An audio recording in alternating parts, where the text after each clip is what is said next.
It's Red Eye Radio. Gary McNamara and Eric Harley talk about everything from politics to social issues and news of the day. Whether you're up late or you're just starting your day, welcome to the show. From the Uniden America Studios, this is Red Eye Radio. All across America and around the planet, we are Red Eye Radio. He is Eric Harley, and I'm Gary McNamara. Looking at some of the damage in Taiwan. Here are just some pictures here. The death toll rises after massive earthquake strikes. Over 700 injured, dozens trapped. I've seen, they say death toll rises. I think last I saw was 7. I don't know if it's gone up since then. At least 26 buildings have collapsed. Nearly 80 people were trapped as rescue work continued. Fire authorities say at least about 60 people were trapped, caught in a tunnel. Yeah. In Taiwan. I'm trying to find if the death rate has gone up, and they don't even say here. So right. They just say the death rate increased, but they don't give it the Fox News report. 7 reported dead, so it's still the same. All right. Hundreds, 700 injured at this point. Wow. Strongest in 25 years there, 7.4. When you look at the pictures, there's one picture that's also being used because there's a video of it too, as a thumbnail in some of the coverage of this. And there is a building that is just basically leaning. It looks to be about a 5-story building, just leaning, and it looks like it's about to go over. And as you mentioned, they have 60 of the 77 people trapped after the earthquake are in one tunnel. So it's a 400-meter tunnel, the Jinwen Tunnel.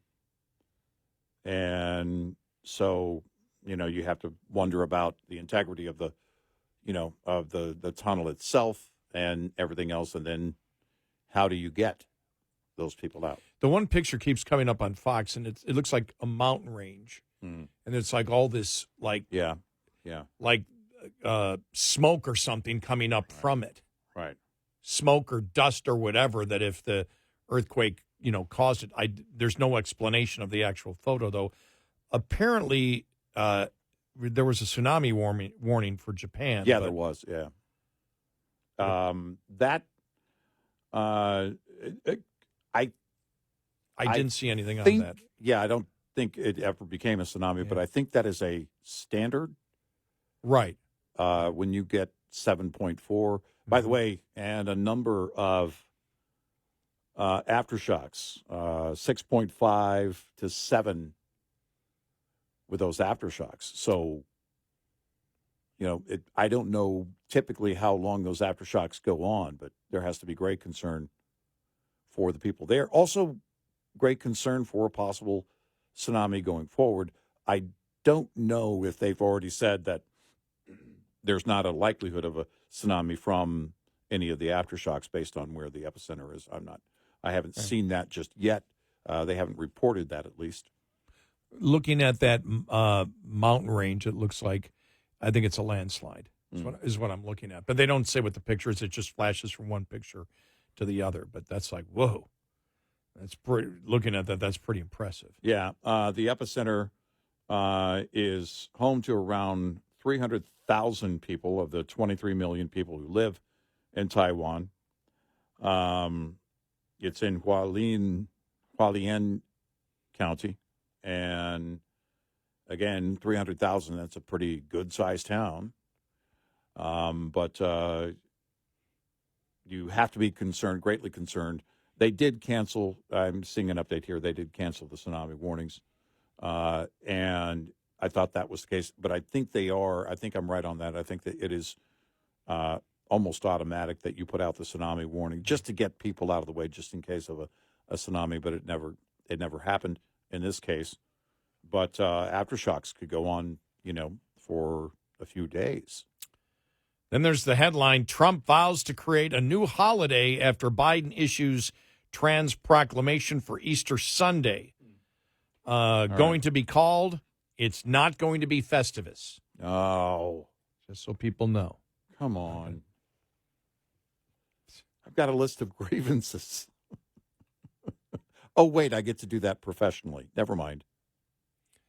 Christian Visibility Day, and it will be Election Day, is what he will call it. All right.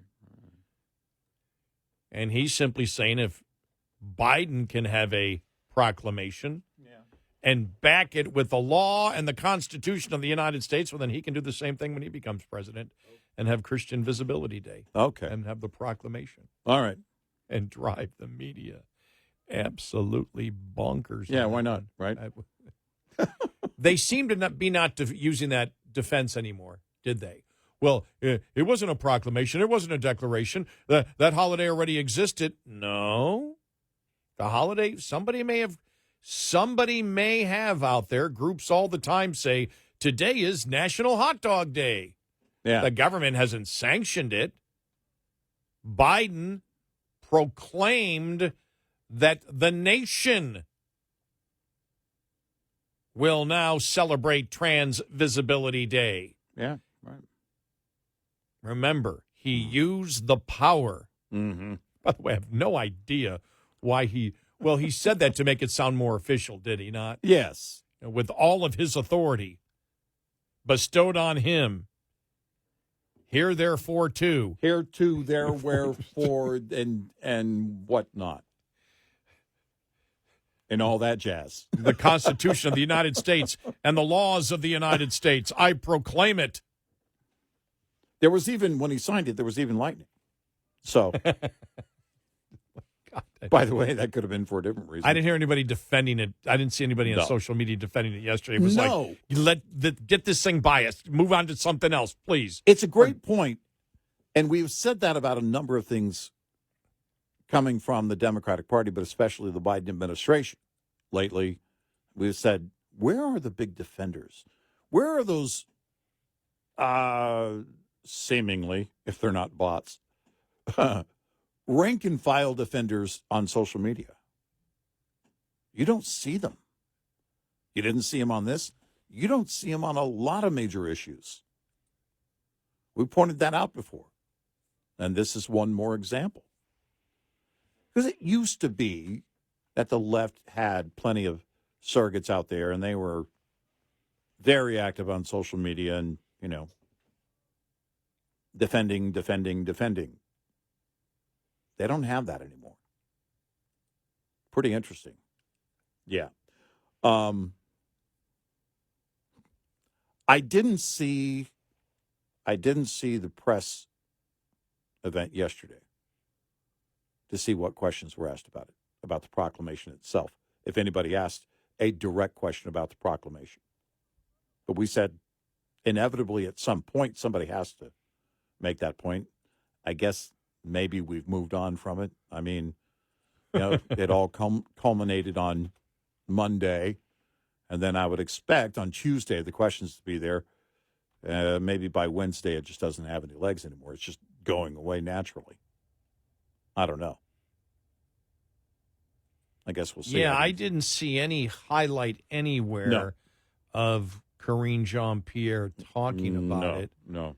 And let me just scan to see if because the RNC normally will, anything she does that's stupid, they make sure they put on their X. Right. Feed. Right. I'm looking at it here, and there's. Well, you know what happened? Because yesterday was the day that the Biden campaign decided to lie about what Trump said about illegal immigrant criminals. Yeah.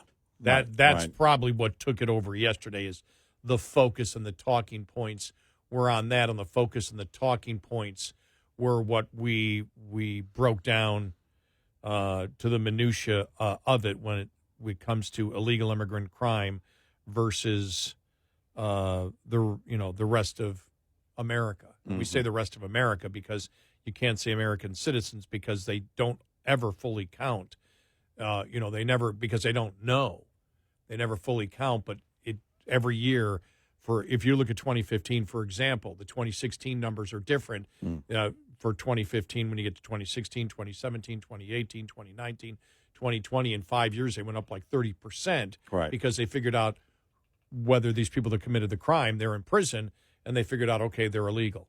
They shouldn't have been here. Right. But it takes time for them to actually do it, so the numbers are skewed to begin with, because that was the thing that they were saying yesterday. Well, Trump's talking about this, but illegal immigrants commit fewer crimes than American citizens. It's like, okay, the study shows. So we looked at it, went to the Cato Institute. Cato Institute shows, it's very easy, just put it in Google, Cato Institute comes up, on that illegal immigrants, and they did it a few years back, and then it was the anti-open borders group. I can't think of their name right now. The border group that actually looked at the Cato Institute and said, your numbers are flawed. Your methodology is flawed. Right. Because when it comes to serious crimes, murder, and sexual assault, when you look at it, illegal immigrants' rate is a lot higher than the general U.S. population as a whole. Mm-hmm. And it goes up every year. If you have 1 year, 5 years later, it's up higher because they've identified more illegal immigrants. That's a stupid argument, as we stated, for Democrats to make, because you would have less crime if we didn't have open borders. Right. Well, look, it doesn't resonate. But if we have to have the debate, and they're going to start on this, what I would consider to be a false or irrelevant premise, then you can also defeat them with the numbers and take a look at it. But again, it doesn't matter. The American people aren't looking at that saying, oh, okay, well, they have a good point. No. It's common sense. You close the border. Because you're admitting, if you're on the left, in using that defense, that, well, Americans murder too. You're admitting that some come here and commit these heinous crimes. And when you do that, then the American people, the immediate response is, great, don't let them come here. Close the border. It's not that hard. The equation really doesn't require much math. And maybe it's just going to kind of fade away. It should. It just isn't. Just isn't relevant to this entire discussion. We're seeing it. It's not only local resources that are going over and over again to people who are eventually not going to stay, many of them. And this is what you're hearing from these major blue cities. All these resources. Well, then you get into murder and violent crimes. Oh, my gosh. Absolutely not. And you're not going to there's no way you can make a point like the left is trying to make and think you're going to win that. The American people are done with broken borders. And then, as we said yesterday, the Biden campaign taking completely out of context what the president said yesterday. Of course. Yeah. Actually, what the former president said yesterday, Trump, on illegal immigrant criminals, calling them animals, and the campaign didn't put it in quotes, but they put out that what he said was immigrants are animals, and he did not say that. And it shows the desperation right now that the Biden administration has on it. The desperation that they have to lie. Yep. Yeah, they're losing it. Yeah. It's not changing the polls. No, it's not. 866-90 Red Eye. This morning's USDA Farm Report is brought to you by Howes Products. Tested, trusted, guaranteed since 1920. Two weather systems are being observed by weather watchers like USDA meteorologist Brad Rippey through the week. The first, what Rippey described as the more powerful of the two, parked itself early this week across the middle Mississippi Valley into the Great Lakes region. It's a very large and slow-moving system. We have already seen considerable weather hazards associated with this storm, including severe weather outbreaks Monday and Tuesday. The good news, as we move into midweek and beyond, that severe weather threat will end fairly abruptly. Later in the week, cold is expected to be left in the wake of the early week storm. There is some concern that we could see some frost and near freezing temperatures extending all the way southward into the Tennessee Valley and the southern Appalachians. With blooming fruit trees and heading winter wheat vulnerable to freeze. A second system is expected to bring beneficial moisture late week from the west to the Great Plains. I'm Rod Bain reporting for the U.S. Department of Agriculture in Washington, D.C. This report brought to you by Cenex Fuels and Lubes. Get in touch with Red Eye Radio, toll free at 866-90 Red Eye.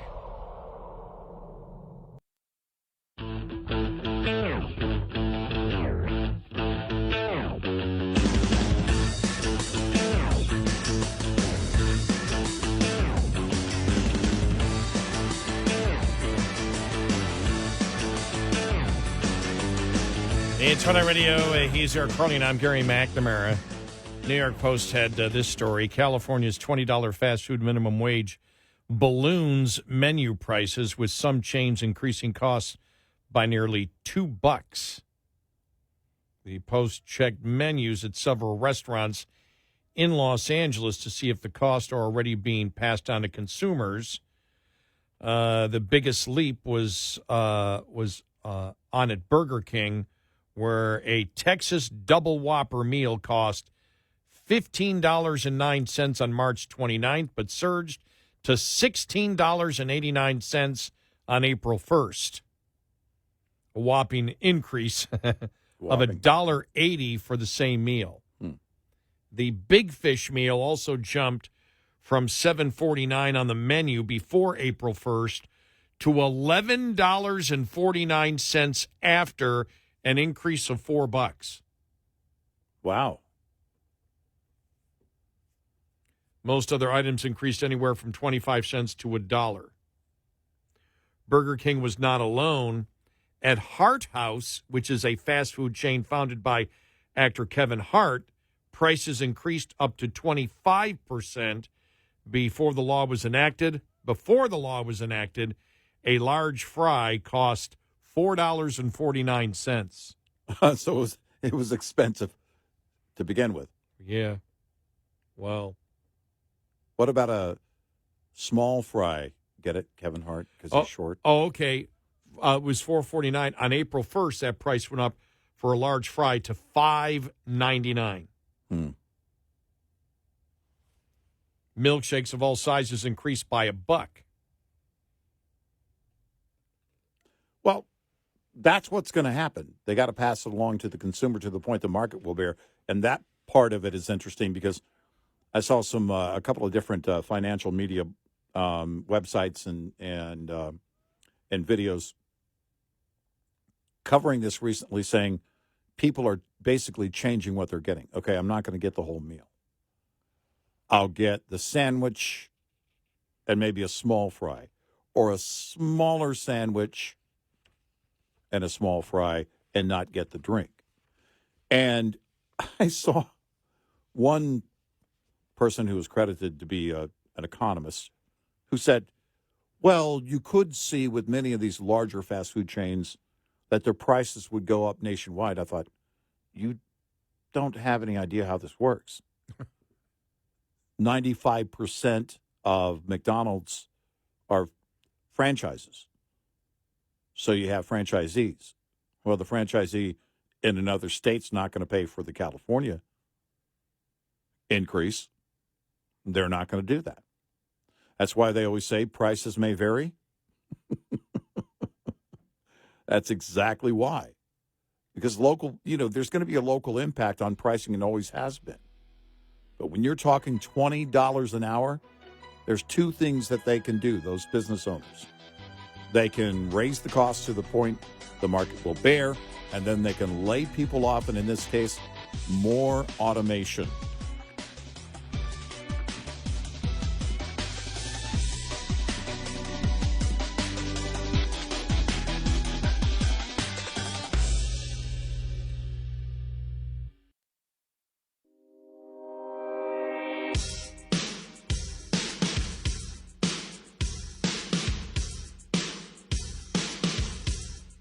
You're listening to Red Eye Radio from the Uniden America Studios.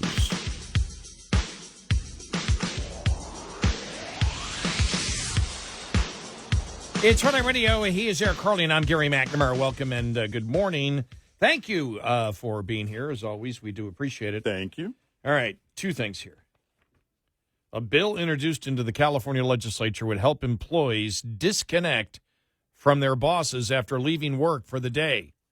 All right. Assembly Bill 2751, which would provide workers the right to disconnect. Do we have that here? I'm sorry, what were you saying? Do we have that here? Have what here? The right to disconnect. You didn't get the joke, sorry. Yeah. Assembly Bill 2751, which would provide workers a right to disconnect, was introduced in February by Assembly member Matt Haney of San Francisco. Mr. Haney. People now find themselves always on and never off, Haney said. Now you got me thinking of Mr. Haney. According to the Business Insider, the problem we have now is the gray area where an employee is expected to respond all the time when on paper they work a 9-to-5 job. This is not intended to say people can't work long hours or have an agreement for a contract where they're on call, but it should be made clear. If the bill passes, it would make California the first state to give such a right to workers, the right to disconnect. If the bill were to become law, it would define the right to disconnect as the right for employees to ignore communications during non-working hours. Well, I do that. I don't need a law. I didn't read my email. What email's that? Do we have email? Sorry, I don't have notifications for any of my emails. Look at this. For employees to ignore communications for non-working hours except for an emergency or for scheduling as defined. Both public and private employers would be required to create a workplace policy that allows employees the right to disconnect. It would also require non-working hours to be established by a written agreement. Does it mean you can't be salaried anymore, or is that just for hourly workers?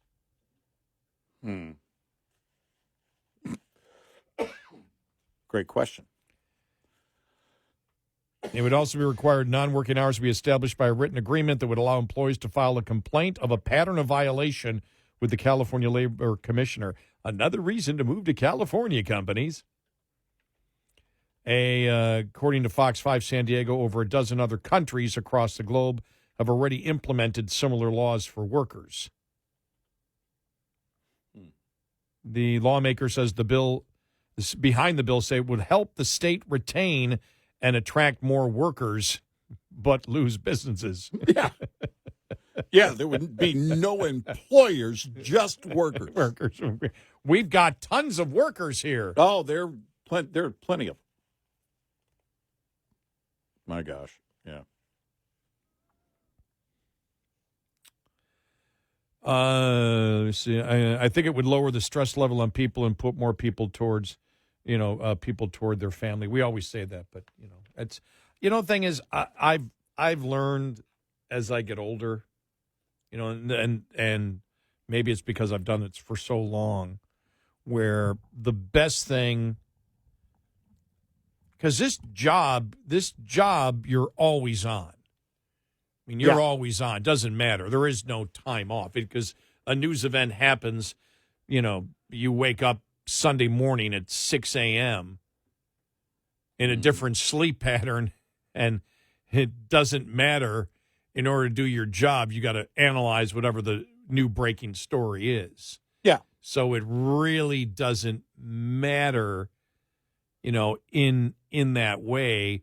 And do I read work emails on the weekend? Yeah, I'll check it. And I've learned to get it done. There's no difference, though. And I don't know if you're there or are getting there. I don't know if we've ever had this discussion. I know I've had it from my side. But for me, there's no difference between working and non-working. like emotionally. If I go on vacation, it's like, I'm on vacation, great. When vacation is done, it's like, oh, okay, work. There is no, oh, no, I've been on vacation and I have to go back to work again. No. So I'm sort of immune to that. But it used to be. It used to be, even in when I was in radio before, it used to be. And I don't know whether it's just the experience of doing it so long where you realize, okay, no, it's always just, I'm always level, always on the same level. Doesn't matter. Yeah, I Work, play, it's all the I same. truly enjoy what I do. And number one, and number two, I learned over the years, I was conditioned that, look, things are, what goes on here doesn't stop because I'm on vacation. And so there may be some things that I have to attend to, other things I can't attend to. But typically what would happen more and more is that I get back from vacation. If I didn't tend to certain things, or after hours, for us, that's during the day. And then all of a sudden my email inbox is loaded and I don't know where to begin. There's a ton of work. Well, there are a couple of things. You and I work these hours, and then everyone else works 8 to 5. So when they send us an email internally, I either could wait, and I've never done this, but because I always respond. I may be asleep, and it may be a few hours before I respond, but or I respond when I find out the information they're asking for. But I always I make an effort to respond as soon as possible, because otherwise they have to wait until the next business day. If I come in at midnight and respond, well, they're not going to get that until the following morning. So now we've got a 24-hour turnaround on one email. To me, that's not good. Well, we could have the no respect for third shift workers law. Yes, I agree.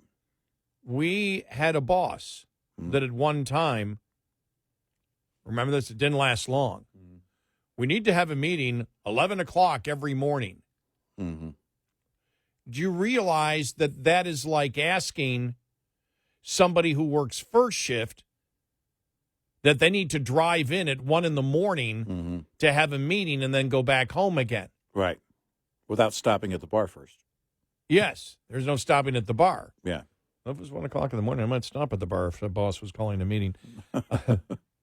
But you talk about not understanding people that anybody who works third shift knows it. Yep. You just pointed it out there. The world doesn't care. I sent you an email at 1 o'clock in the afternoon. It was after lunchtime. Mm-hmm. After your lunchtime, I work overnights, for God's sakes. Right. Well, no, that's the thing is that and it depends on the day. I mean, if I'm asleep and you send the email, I don't have my sounder on. It's not going to wake me up, and we're not going to get to that point. But typically, I'll check it just before I go to sleep. I check it the first thing when I get up. So number 8, my youngest grandchild, comes by the other day, and he goes, because I tell him if he's at the house, I have to tell him, hey, I'm working, and he says, so do you just is your job just to look at your phone? Seriously. Out of the mouths of babes. And I said, well, actually, yeah. For the most part, I do all of my research on it. He goes, research? I said, yeah, I have to. And he just turned 5 yesterday. I said, I look at the news, and then I have to tell people what I think about the news. He goes, oh, and then just kind of lost interest and walked out of the room. Yeah. Like, yeah, well, that wasn't good. But it's things are very active during the day, and I respect that I don't want people to have to wait till the following day to get my response. But if I'm asleep, I'm not going to wake up for it. It's just that doesn't work that way. I need to be well rested. I need to get my full 3 hours of sleep every day so I can do this, so I can be here. And this whole disconnect idea, I get it for a lot of people. I know a handful of people. In fact, one who's looking to change jobs because he got on with this. It's a major global brand, and he's got a really, really great paying job, except it got to where, according to him, it didn't stop. And he's dealing with numbers and data and everything, and it's like, he's got 5 children, and he's done very well. But you can't do something like that 24/7. And because it's a global company, the hours are, basically the company is alive and productive 24/7. Well, I had a guy who was a financial guy but dealt with like Asian and European markets. Exactly. And he was like, I have to be up during the day and night. Yeah. I'm always up. Yeah. I just catch a little bit of sleep, and when I catch up, I've got so much going on. It's like, well, you have one of those unique jobs. Mm-hmm. But it was fascinating. He was like, yeah, I can never get any sleep at all. Right. Because it's just, I got to deal with what's going on in Asia, then in Europe, and it's just a continuation. And it's like, okay, when those markets are closed, then doing just so much paperwork during the day, it's like it's a 24/7 job. But, yeah, I mean, I guess, it would simply be if someone sent you an email and you're sleeping, you're not going to be able to get to it. Right. And everyone, it's like it's that simple. You and I have been here long enough, and all of our coworkers and supervisors, bosses, they understand that. Yeah, they know that. Yeah, we've been doing it. They do respect that. We've done it long enough where they do respect. Yeah. And, but we don't need, for the whole disconnect thing, we don't need laws. We don't need, any of this. Because I believe that in the marketplace, like my friend, if he finds another job, his company is going to freak out when he says he's leaving. And we'll see if they believe that, they can counter that and change something. But, you work, there's a lot of work that is required in any position in order to get ahead, move up, whatever you're trying to do. But your employer should be clear from the get-go. Look, it's going to require you to work some long hours. Or you become conditioned to learn that, and maybe you decide to do something else, and that's okay too. We don't need lawmakers coming in. We don't need rules coming in saying, and, we have the Labor Department. I was going to joke about, well, we should make it mandatory that if you work overnights, you get a 2-hour nap in the middle of your shift. Now, our production staff does, but you and I don't. And then I thought, well, wait a minute. No, we do have mandatory breaks, Every commercial break. Yeah, well, not us specifically, but I mean, labor law dictates that you have to give them if they work certain hours or whatever it is. And at the state level, it can even be more strict or more stringent. And so, there is that balance between, okay, do you understand if you're in a management job, management jobs always require that extra push, and you should know that. And they're going to be required. You're going to be required to do more than pretty much anybody else if you're doing it right. Two different personalities. When I worked at the bank and worked during the day, I hated the hour lunch. It was unpaid. Yeah, I hated lunch. Everybody else, well, Come time back, to go to lunch. I'm sluggish. I always saw it as a waste of time. Right. I could be coming into work a half hour later and leaving, and I'll eat at my desk. Right. I never saw the point in having an hour unpaid lunch because you were wasting my time. Yeah. Because I still had to be near work. Right. For an hour unpaid. Right. Just, give me 10 minutes. Right. Just give me a 10-minute break. Right. I'll eat because I get out. I have an hour more of my day. Yep. If I don't have the lunch. But that's how we think. Right. Other people don't. Right. 866-90-RED-I.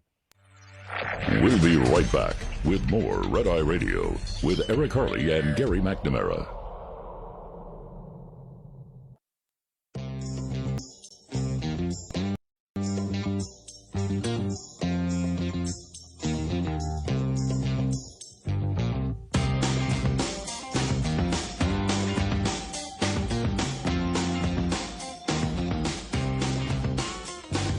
It's Red Eye Radio. He is Eric Harley, and I'm Gary McNamara. I'm looking at the analysis of the CBO. We'll talk more about it probably on tomorrow's show on the debt. I can explain it. I could go through the minutia details or just say not good. Yeah, we're doomed. And one of the analysis of the CBO is looking at the most optimistic things here, and still, if you look at it the most optimistic way, because they're just giving the numbers at whatever data they have, whatever the data the politicians give them. Garbage in, garbage It's like, out. well, even if, what the scenario that they give isn't going to happen. Right. And so, but even if it did go in the most positive, point of view, we're still doomed. Yeah. Oh, yeah.